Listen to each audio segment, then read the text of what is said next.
Salam sejahtera bagi kita semua. Apa kabarnya? Saya berharap kita semua dalam keadaan baik-baik saja.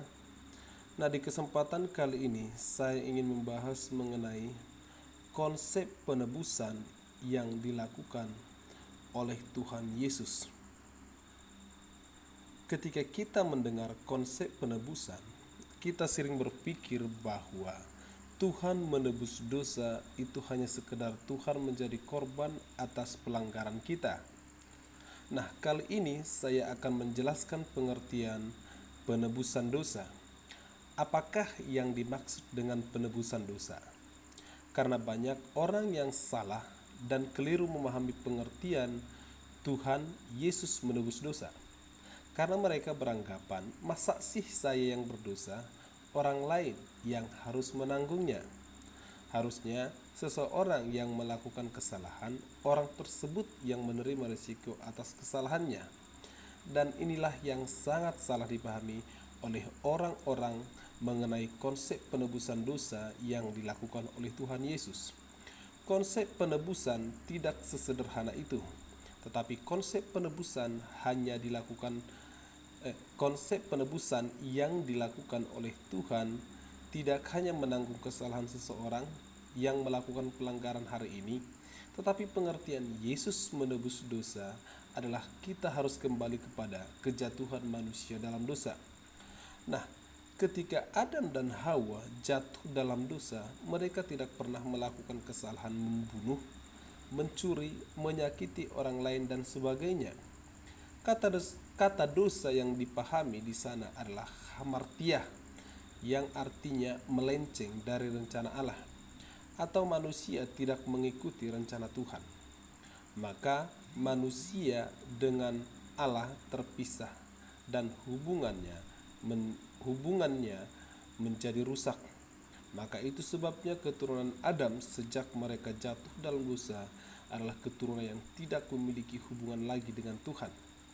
Apapun yang mereka lakukan, mereka tidak mungkin bisa sampai kepada Allah. Maka pengertian dosa bukan hanya sekedar saya melakukan kesalahan seperti membunuh, merampok, berzina, dan lain sebagainya. Tetapi dosa dipahami di situ adalah keterpisahan atau rusaknya hubungan antara Allah dan manusia. Itu sebabnya ketika hubungan manusia dan Allah itu rusak, maka keturunan manusia yang berikutnya akan berjalan dalam keterpisahan. Apapun usaha manusia tidak akan mungkin bisa menggapai Allah. Jadi sebenarnya manusia telah berjalan dalam kebinasaan.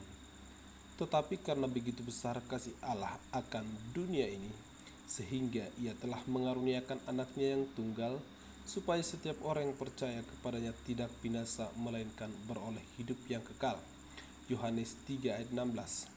Nah, karena kasih itulah ia tidak rela kalau manusia yang diciptakannya binasa.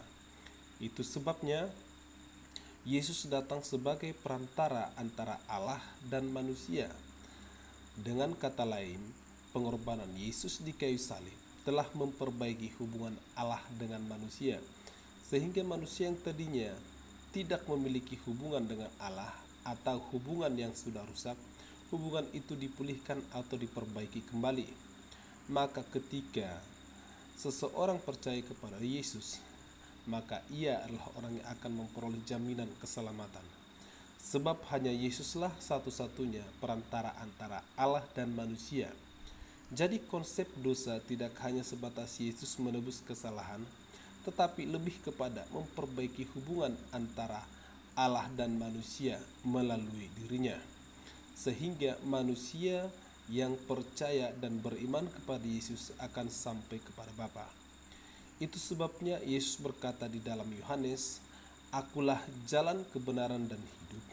Tidak ada seorang pun yang datang kepada Bapa kalau tidak melalui Aku." Jadi Yesus adalah jalan kepada Bapa.